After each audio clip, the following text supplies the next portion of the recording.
Welcome back everyone. आप देख रहे हैं एसआर मोटर वर्ल्ड और फिर मैं आया हूँ एक नई वीडियो के साथ। तो आज की इस वीडियो में आपके लिए बहुत ही इंपॉर्टेंट और नॉलेजेबल टॉपिक लेके आया हूँ और इस वीडियो में हम बात करने वाले हैं कि जब भी आप अपनी मोटरसाइकिल नई खरीदते हैं वो फैक्ट्री से पूरी फिटेड आती है, लेकिन जो फर्स्ट सर्विस का टाइम है, जो एक रन इन पीरियड रहता है, यानी कि नई गाड़ी को 0 किलोमीटर से लेकर 1000 किलोमीटर तक चलाने का, वो रन इन या ब्रेक इन पीरियड बुलाया जाता है। तो जो इंजन ब्रेक इन और रन इन पीरियड के बाद एक चीज आती है वो कहलाती है फर्स्ट सर्विस। फर्स्ट सर्विस को बिल्कुल भी डिले नहीं करना चाहिए, वो एक बहुत ही क्रूशियल सर्विस होती है मोटरसाइकिल की या स्कूटर की, उसे बहुत सही तरीके से होना चाहिए। तो इस वीडियो में हम बात करने वाले हैं कि फर्स्ट सर्विस के टाइम पे आपकी मोटरसाइकिल या स्कूटर में क्या क्या चीज़ें, जो मैंने जितनी मोटरसाइकिल्स में देखा है उनमें जो कॉमन चीज़ें हैं वो बता रहा हूँ। बाकी अगर आपकी मोटरसाइकिल ब्रांड ने कुछ एक्स्ट्रा ऑर्डिनरी चीज़ उसमें ऐड करी हो तो वो मुझे नहीं पता, लेकिन जो बेसिक चीज़ें हैं जो होनी ही चाहिए किसी भी हाल में, वो आपको बताने वाला हूँ कि फर्स्ट सर्विस के टाइम पे कौन से ऐसे काम हैं जो आपकी मोटरसाइकिल में होना मैंडेटरी है, जो कि होना ही चाहिए। बहुत से लोग यूज़र मैनुअल नहीं पढ़ते। ये वीडियो उन लोगों के लिए हेल्पफुल होने वाली है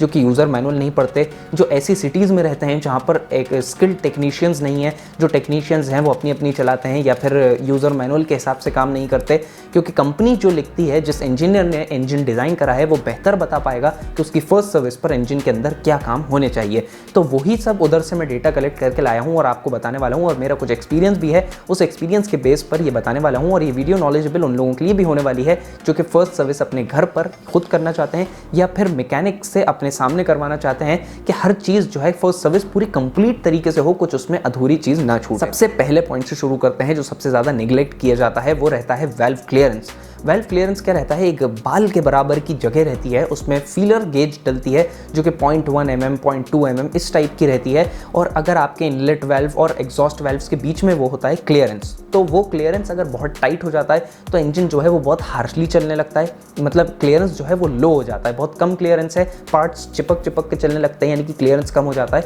तो इंजन जो है वो हार्ड सा चलने लगता है, हार्श हो जाता है थोड़ा चलने में। और अगर क्लियरेंस बहुत ज़्यादा बढ़ जाता है तो रॉकर्स की आवाज़ आने लगती है, जो कैम्स हैं उसकी आवाज़ आने लगती है, और जो वाल्व्स हैं उसकी आवाज़ आने लगती है, यानी कि टैपिट्स भी बोला जाता है उसको, उसकी आवाज़ आने लगती है। इंजन में जो किर किर नॉइज़ आती है या किट किट नॉइज़ आती है, इंजन हीट होने के बाद वो नॉइज़ आने लगती है। अच्छा, एक बात बहुत ज़रूरी इंपॉर्टेंट है कि अगर आपका टेक्नीशियन स्किल नहीं है तो मैं आपको बता देता हूँ कि वाल्व क्लियरेंस जब भी सेट होता है मोटरसाइकिल या स्कूटर का, किसी भी इंजन का वाल्व क्लियरेंस जब सेट होता है तो इंजन 12 घंटे तक खड़ा रहना चाहिए, कोल्ड कंडीशन में होना चाहिए। इंजन एक भी बार स्टार्ट नहीं हुआ होना चाहिए लास्ट 12 आवर्स में। तो जो वाल्व क्लियरेंस है वो कोल्ड इंजन पर ही सेट किया जाना चाहिए, तभी वो एक्यूरेट सेट होगा। बहुत से केसेस में सर्विस सेंटर वाले ये चीज़ नहीं करते, वो इसलिए कि चाहते हैं कि इंजन ना खोलें या फिर मेहनत बचाते हैं, या फिर किसी इंजन में अगर इसकी नॉइज़ नहीं आ रही तो भी वो उसको जो है वो ओपन नहीं करते हैं। तो अगर जैसे आपके इंजन में ये नॉइज़ आ रही है फर्स्ट सर्विस के बाद, जैसे किरकिर टक टक नॉइज़ आने लगी इंजन में से, तो वाल्व क्लियरेंस हो सकता है कि ऐसी चीज़ हो जिस पे आपको नज़र डालनी पड़े। दूसरा पॉइंट बहुत ज़रूरी और बहुत बेसिक है, सभी लोगों को पता है, वो है इंजन ऑयल चेंज। अब इंजन ऑयल क्यों चेंज होता है ये भी बता देता हूँ कि जब भी हम नया इंजन को चलाते हैं, कंपनी जो इंजन फिट करके देती है, हालांकि आजकल तो सब पार्ट्स जो है वो मशीन से जो है मेजर होकर आते हैं,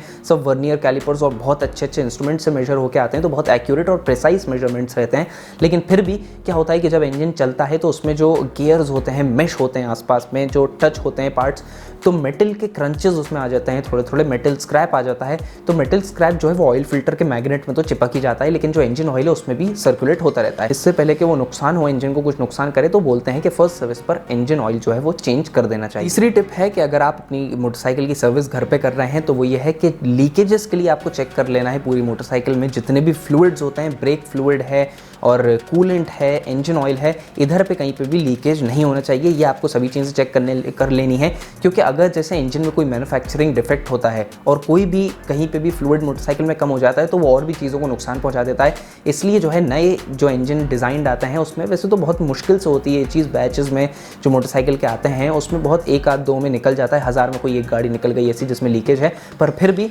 हो सकता है वो 1000 की एक गाड़ी आपके पास हो, तो इसलिए उसको जो है चेक कर लेना है कि कहीं पे भी किसी भी फ्लूइड का मोटरसाइकिल में लीकेज ना हो। लीकेज से मुझे याद आया, इंजन गैस्केट आपको ज़रूर चेक करना है, क्योंकि जब भी हम नया इंजन चलाते हैं अक्सर ऐसा होता है कि वो नया इंजन जो है वो ज़्यादा ओवरहीट होता है जब फर्स्ट सर्विस के पहले पहले होता है। तो जब ओवर हीटिंग की वजह से क्या होता है, कभी कभी गैस्केट जल जाती हैं मोटरसाइकिल की, और जलने की वजह से जो ऑयल है वो बाहर की तरफ लीक होने लगता है। तो कहीं पर भी इंजन में आपको ऑयल लीक्स ज़रूर देखना है, उससे आपको पता चल जाएगा कि आपकी गैस्केट सही कंडीशन में है या फिर नहीं। अगला पॉइंट है कि इंजन के जितने भी सारे फास्टनर्स हैं, जो बोल्ट्स हैं, वो पूरे टाइट रहने चाहिए। ये वैसे हर सर्विस पर ही होना चाहिए, क्योंकि जो इंजन है वो चलता है और उसमें जो मूविंग पार्ट्स हैं उससे एक वाइब्रेशन क्रिएट होता है, और वाइब्रेशन क्रिएट होने की वजह से जो बोल्ट्स हैं वो या तो लूज़ हो जाते हैं, अगर लूज़ फिटेड हैं तो वो लूज़ हो जाते हैं, ऐसा हो जाता है केसेस में। तो ये आपको चीज़ ध्यान रखनी है कि फर्स्ट सर्विस पे जितने भी इंजन के बोल्ट्स हैं उनको टॉर्क रेंच से टाइट करवाएं, या फिर अंदाजे से टाइट करें। उस पर पावर ना लगाएं, उस पर टॉर्क लगाएं, उस पर थोड़ा सा झटका मार के टाइट कर दें।